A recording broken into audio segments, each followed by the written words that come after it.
É muito bom começar o dia trazendo notícia para você, torcedor tricolor, nesta terça-feira, dia 28 de janeiro de 2025. Amanhã tem clássico Fluminense e Botafogo pelo Campeonato Carioca. Jogo importante, o Fluminense precisa dos 3 pontos para seguir vivo na luta pela classificação para a semifinal do Campeonato Estadual. E o dia de hoje vai ser decisivo para a gente saber se John Arias terá ou não condições de jogar o clássico. A gente chega com as últimas notícias para você a partir de agora. Está no ar o canal Ligados no Flu, o canal de notícias da torcida tricolor, com a apresentação do jornalista Rodrigo Dias. Um grande abraço a todos, obrigado pela presença, pela audiência mais uma vez aqui no canal Ligados no Flu. É sempre um prazer estar aqui para te atualizar com as últimas notícias. Quero pedir, claro, para você não esquecer de deixar o seu like, deixar o seu comentário, compartilhar esse vídeo com outros amigos e se puder se inscrever aqui no nosso canal, vai ser muito importante também, você vai ficar bem informado. Isso também é de muita importância, é valioso para você ficar bem informado com as últimas notícias do Fluminense. A gente começa falando sobre Gustavo Scarpa, que mais uma vez falou sobre o Fluminense. Em entrevista à TNT Esportes, ele voltou a esclarecer aquela questão daquela saída do Fluminense conturbada, falou sobre o início, né, os primeiros anos ali, depois que ele saiu do Fluminense. A torcida do Fluminense sempre pegou no pé dele depois que ele saiu daquela forma, entrou na justiça, enfim, a torcida, não só a torcida, né, a diretoria do Fluminense na época também esperava ter um bom lucro com uma possível venda do Scarpa, já que eram anos muito mais difíceis do que os atuais. Então era um ativo do clube, o Scarpa acabou entrando na justiça, ficou um tempo sem jogar, depois o Fluminense fez um acordo com o jogador, com o Palmeiras, tudo se resolveu, cada um seguiu a sua vida e Gustavo Scarpa mais uma vez voltou a falar sobre o Fluminense na TNT e a gente vai reproduzir esse trecho para você. Fui muito grato, né, por tudo. Eu já tinha falado isso em outra entrevista há muito tempo, que antes mesmo de eu pensar em jogar no Fluminense, teve 2011, eu acho, eu tive uma oportunidade, né, ganhei um dinheirinho lá e comprei uma camisa do Fluminense que eu achava muito bonita, uma da Unimed lá, branca, camisa longa e tal. E aí, alguns anos depois, eu fui pra lá, pro Fluminense e, assim, vivi um dos momentos mais legais da minha carreira. Eu fiz meu primeiro gol ali com a camisa do Fluminense, foi muito marcante. Joguei com o Ronaldinho Gaúcho. Eu tinha demais o carinho da torcida, por ser um moleque de Xerém, assim. Não, foram momentos incríveis, assim, muito legais mesmo. Aí teve o problema lá na justiça e tal. E os 2 primeiros anos ali foram mais tensos, né? Tinha um pouco de mágoa da parte deles, da minha também, e tá tudo certo. Mas hoje em dia, até mesmo antes, um pouquinho antes do nascimento do meu filho, eu acho que depois que eu ganhei a segunda Libertadores ali com o Palmeiras, aquele sentimento já ficou mais de tipo, tanto faz, eu sei que eu fiz o correto e eu nunca vou conseguir convencer as pessoas e também nem é meu objetivo, sabe? Mas eu tenho um carinho muito grande, um respeito muito grande pelo Fluminense, onde eu vivi grandes momentos da minha carreira. É fato que esse assunto Gustavo Scarpa gera muita discussão, né, entre os torcedores do Fluminense, divide as opiniões. Tem gente que gostaria de ver o Scarpa jogando de novo pelo Fluminense, tem torcedor que não quer ver ele nem pintado de ouro, mas, enfim, o Scarpa fez o que achava que tinha que fazer, o torcedor do Fluminense ficou na bronca, eu também na época fiquei na bronca, mas eu diria pra vocês, hoje nesse time aí do Fluminense, na minha opinião, respeito quem pensa o contrário, mas na minha opinião, o Gustavo Scarpa teria vaga de titular, com certeza, nessa equipe hoje do Fluminense, principalmente precisando de um camisa 10. O Fluminense renovou o contrato do volante Wallace Davi, jogador de 17 anos, que começou a temporada muito bem, por sinal. Ele teve o contrato dele ampliado até 2029, antes o compromisso era até 2027. Multa de 314 milhões de reais. É informação divulgada pelo site GE. Neste momento, o Wallace Davi, ele está se recuperando de uma lesão grau 1, informação que tinha sido trazida no final de semana pelo pessoal da Central Fluminense, e deve ser desfalque do Fluminense pelos próximos jogos. Técnico Mano Menezes comanda na tarde desta terça-feira o último treino para definir a escalação do Fluminense para o clássico de amanhã contra o Botafogo, 9h30 da noite no Newton Santos. E a gente reforça o que a gente disse no vídeo de ontem à noite, de que é jogo com divisão de torcidas, divisão igual, 50-50. Então o torcedor do Fluminense pode ficar tranquilo, não tem aquela história de apenas 10% de ingressos para a torcida do Fluminense e 90% para a torcida do Botafogo. No Campeonato Carioca isso não existe.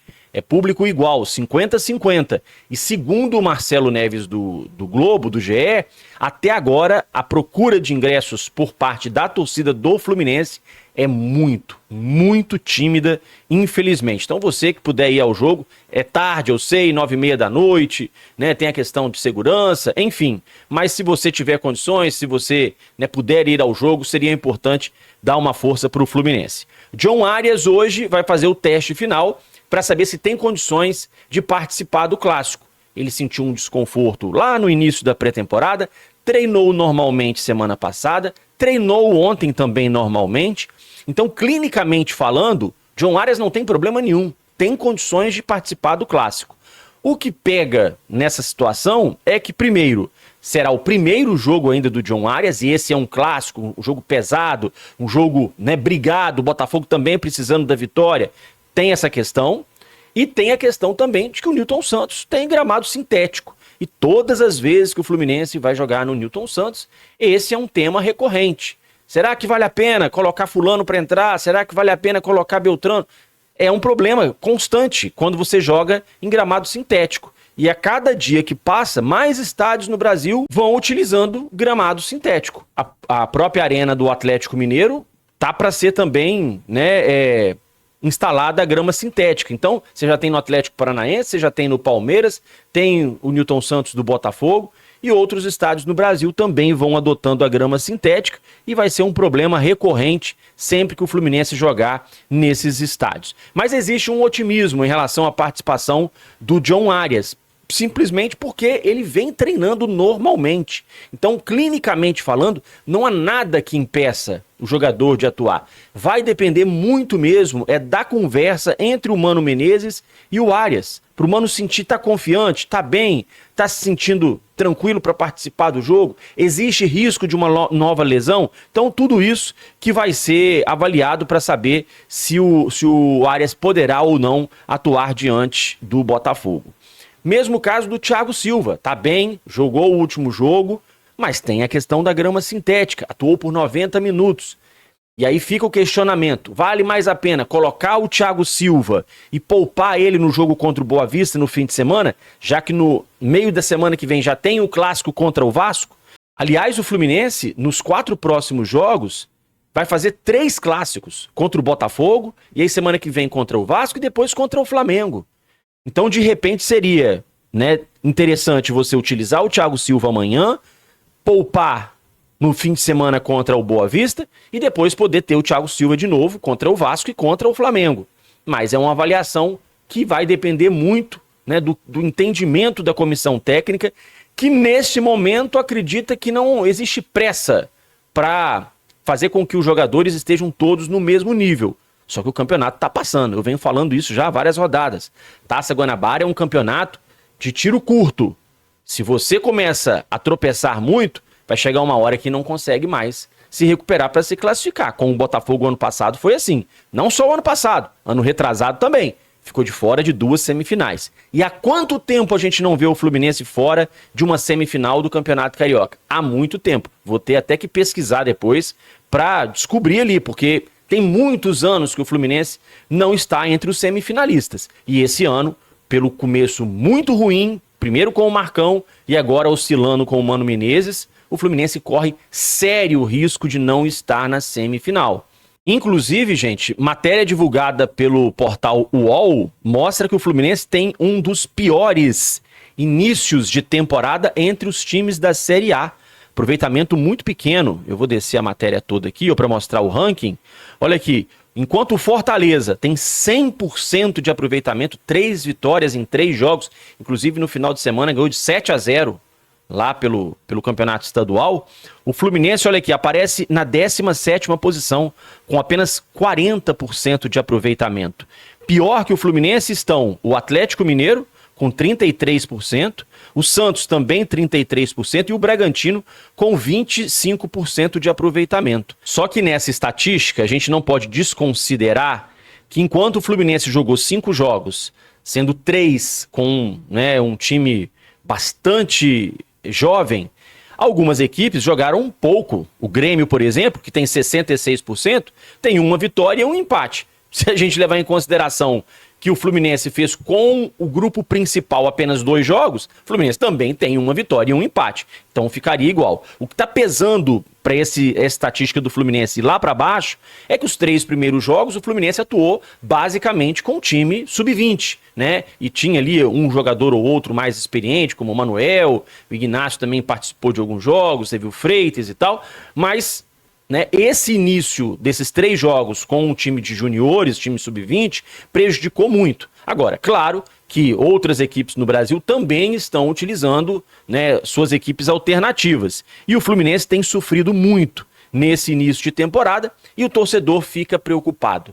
Será que esse elenco do Fluminense é suficiente para aguentar toda a temporada? Será que o Fluminense ainda precisa de reforços? Esse é um grande questionamento. Eu diria para vocês que sim. Na minha opinião, o Fluminense ainda carece de reforços que cheguem para brigar por posição. Porque chegar reforço para ser opção que não entra, como por exemplo o Paulo Baia, que chegou, não agradou nos 3 primeiros jogos, e com o Mano Menezes não chegou nem a ser utilizado, mesmo o Fluminense precisando vencer o jogo contra o Madureira no fim de semana, o Mano preferiu deixar o Paulo Baia no banco de reservas. Não entrou o Paulo Baia. Então não é desse tipo de reforço que o Fluminense precisa.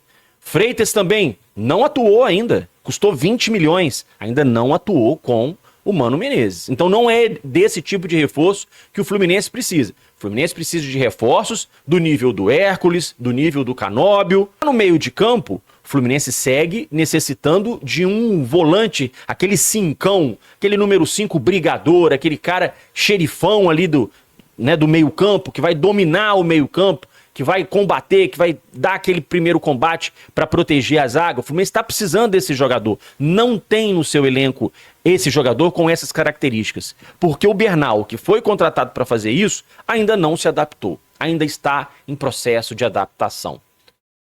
Martinelli, que foi utilizado como primeiro volante contra a Portuguesa, também não tem essa característica. Vitor Hugo, melhor não comentar. Então o Fluminense não tem esse jogador, esse número 5 ali, que seja, né, aquele cara que comande esse setor do Fluminense. Para mim precisa desse primeiro volante. Um camisa 10, um jogador que seja sombra para o Paulo Henrique Ganso, que seja um reserva imediato, que possa até mesmo brigar por posição com o Ganso. O Fluminense não tem esse atleta e, ao que tudo indica, segundo a palavra do Mano Menezes, a declaração do Mano Menezes na coletiva no fim de semana, o Fluminense também não busca esse jogador, embora precise, né? Vai apostar nos jovens, o Riquelme e o Isaac, que ainda não estão prontos. Tem que ser usados? Tem que ser usados. Tem que ganhar minutos? Tem, porque tem muita qualidade, mas ainda estão em processo de formação. Essa é a minha opinião. Em relação ao ataque, acho que falta ainda ao Fluminense um centroavante cascudo, um jogador para disputar a bola aérea. O Fluminense segue cruzando muitas bolas na área, mas não tem ninguém para cabecear. Germancano é um atacante baixo, Cauã Elias também não é dos mais altos. O Fluminense não tem esse jogador, esse centroavante alto para brigar na bola de cabeça. Então não adianta você ficar cruzando bola toda hora para a área se não tem ninguém para concluir. E o Fluminense faz isso com insistência. Aconteceu isso no último jogo, por exemplo, contra o Madureira.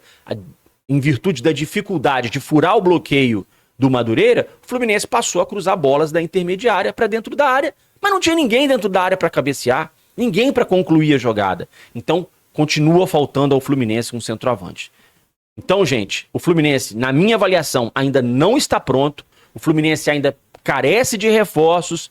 A diretoria, né, de uns dias para cá, deu uma esfriada na busca por novos jogadores, mas a gente acredita que até o final da janela de transferências devem chegar reforços. Principalmente se nos próximos jogos do Campeonato Carioca o Fluminense continuar não mostrando desempenho. Talvez acenda, né, o alerta para a diretoria de que a gente precisa trazer mais alguns nomes, mais algumas peças para poder brigar por posição e fazer o Fluminense mudar de prateleira dentro da temporada 2025.